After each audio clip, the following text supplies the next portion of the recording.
I bet with Interbet only. They're a fantastic site. I've never had any issues with them. They are very professional. There's never a problem. You deposit money, 2 seconds later it's in your account.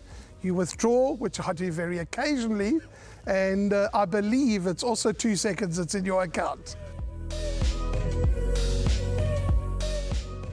We're at the close of the meeting, which is race number 8, and hopefully things go to time. 16:35 they should jump, 1,200 meters the distance, fillies and mares 78 handicap.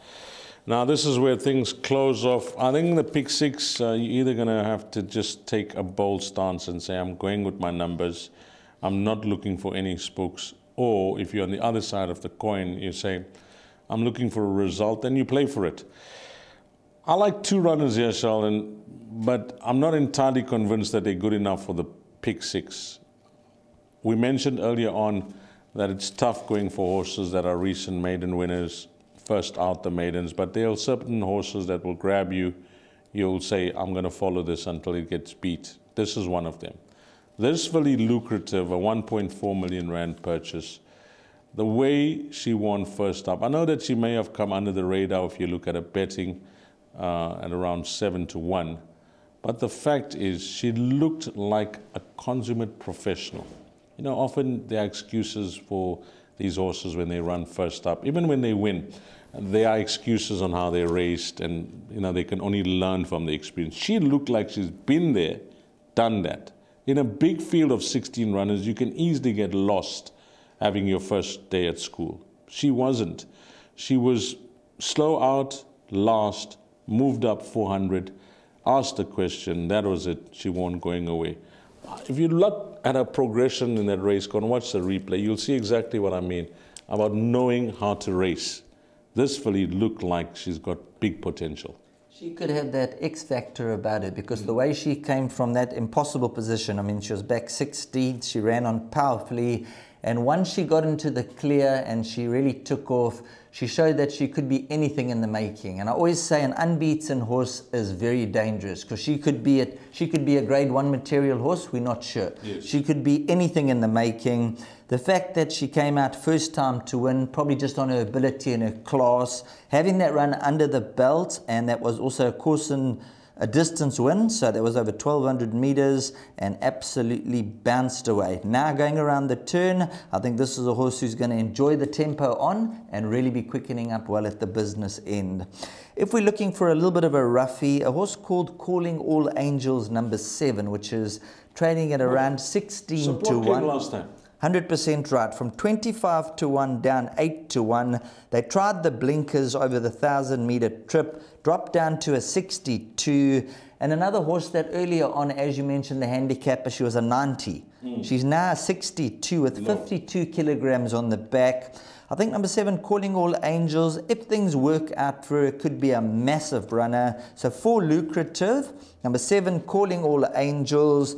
And then you got your dangerous horses like Rugger Lover, Chelsea Flower, and you can make a case for a couple of others who could be there or thereabouts. A horse like number 3, Magical View, turn 3.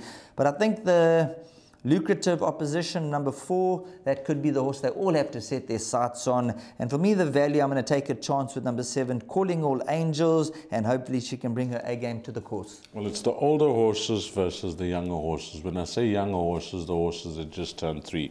We've given a mention to number 4. Sheldon has given you some nice outsiders to possibly include if you're playing for the upset. The other horse, I said I like 2 runners, 4 lucrative. The other horse I have to give a mention to is Grey Fantasy. You know, if you ignore that run when they traveled up to Gauteng for that Ruffian Stakes where she lost the rider, you can't fault her form. She's got Just Reckless, a stable companion who's just behind, you know, the best of her generation, horses like Quid Pro Quo. She's run good races, but it was really nice to see her win on Gold Cup Day. Just Reckless, you know, I think she won a very good race on Gold Cup Day where they opted to, you know, duck the horse Quid Pro Quo, and she came through to win a very good race. I think she beat the hottie in the race from the Sean Terry stable, whose name escapes me. That was the hottie on the day. She actually came to win a very good race at Kumasi Stakes. So How much of improvement to come from her? She is drawn poorly as well. 11 out of 12 runners that go to post. So she'll be looking for a bit of luck from the draw. And they've been given their ratings now. With Lucrative winning on debut, given an 84. And with this filly that's got a horse like Just Reckless in her form, only given an 86.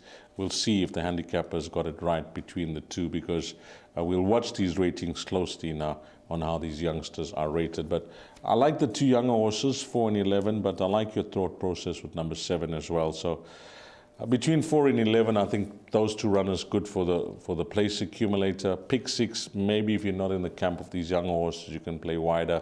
But I'm really very interested to see how Lucrative races. 100% right. All to play for in the lucky last race, number 8, which is the Hollywoodbets Bright Future 78 handicap over 1,200 meters. Race by race, we've gone through, found a little bit of value. Deeds has given some. Drive. There we go. Wasn't it Rodeo Drive? Rodeo Drive, correct. 100%. That was the horse that Just Reckless beat. Rodeo Drive. Hottie on the day. Yeah, 6 to 10 on that occasion. Yeah. And came up for air the last 100. Memory is still good, Sheldon. Still. Memory is still good. Maybe getting on in the years. Just take us a little bit extra time. Not as good as yours. I mean, you have to remember the colors of all the horses and that there. I'll never take a chance with that. But thought process is not too bad. 100%, long as the punters and that follow us and the horses' thought processes are the same in that. So all equal on the playing fields. Race number 8. Here we're going number 4, Lucrative, and she could be anything in the offering. Number 7, Calling All Angels, a nice roughie that could run into the money. And then Dee's touched on number 11, Grey Fantasy, that run behind Just Reckless. And those are the 3 horses that we'll be banking on. And hopefully they can run into the money and maybe pull it off for us. My name's Danny Diliberto, founder of Ladles of Love.